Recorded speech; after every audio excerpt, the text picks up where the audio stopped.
આપ સૌને જણાવતા આનંદ થાય કે આ દૂધધારા પરિક્રમા જેઠ વદ 11ના શુભ દિવસે કરવામાં આવે છે। ગિરનારની આસપાસ વસતા તમામ માલધારી સમાજ દ્વારા આ પરંપરા ચાલુ કરવામાં આવેલ છે કે ભાઈ સારો વરસાદ થાય તેમજ આવનારા વર્ષમાં તમામે તમામ અબોલ જીવોને પાણી તેમજ એમની ગિરનારમાં એમની રક્ષા થાય એના માટે થઈને આ પ્રાર્થના માટે દૂધધારા પરિક્રમા કરવામાં આવે છે।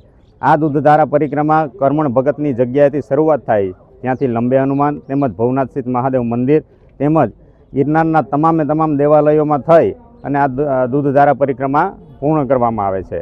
આપ સૌને જણાવતા આનંદ થાય છે કે આવી જ રીતના લોકોની સુખાકારી માટે થતી પરિક્રમા એટલે દૂધધારા પરિક્રમા।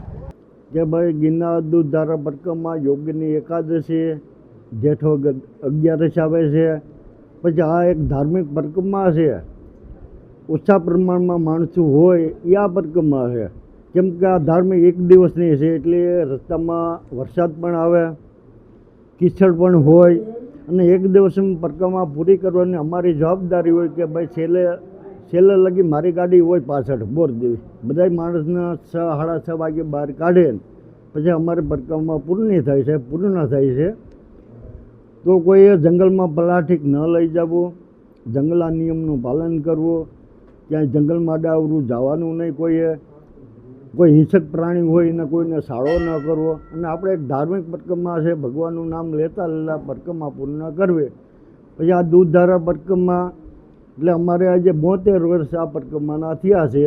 ભગતસિંહ બાપુ રેન્જર હતા વન ખાતામાં, આ એની ચાલુ કરેલી, લક્ષ્મણગીરી બાપુ, પછી અમારે રબારીની હેસમાંથી હતા અમુક બાબા, પછી તળેટીમાંથી હતા વેપારી બધા મળે ત્યારે દુકાળ પડ્યો હતો એટલે આ પરિક્રમા ચાલુ કરી, ત્યારે વરસાદ સારો થયો અને ત્યારનો વરસાદ ચાલુ છે ને આ પરિક્રમા સતત ચાલુ છે।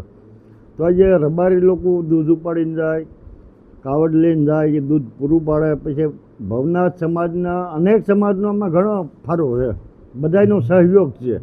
ઉદ્દેશ તો એ છે કે આજે દૂધધારા પરિક્રમા જે તે સમયમાં વરસાદ નહોતો થયો ત્યારે આ પરિક્રમા ચાલુ કરી હતી, પછી વરસાદ હોય જ અને હોય જ છે। તમે આજે વરસાદ નથી, રસ્તામાં જાઓ એટલે વરસાદ આવશે, છેલ્લે બોરદેવી આવશે, તો વરસાદ આવે અને આ એક ધાર્મિક પરિક્રમા છે, બધા શાંતિપૂર્વક પરિક્રમા કરો અને જંગલ ખાતું બધા માણસોનો અંદર પ્રવેશ આપે એવી હું વિનંતી કરું છું। જય ગિરનારી।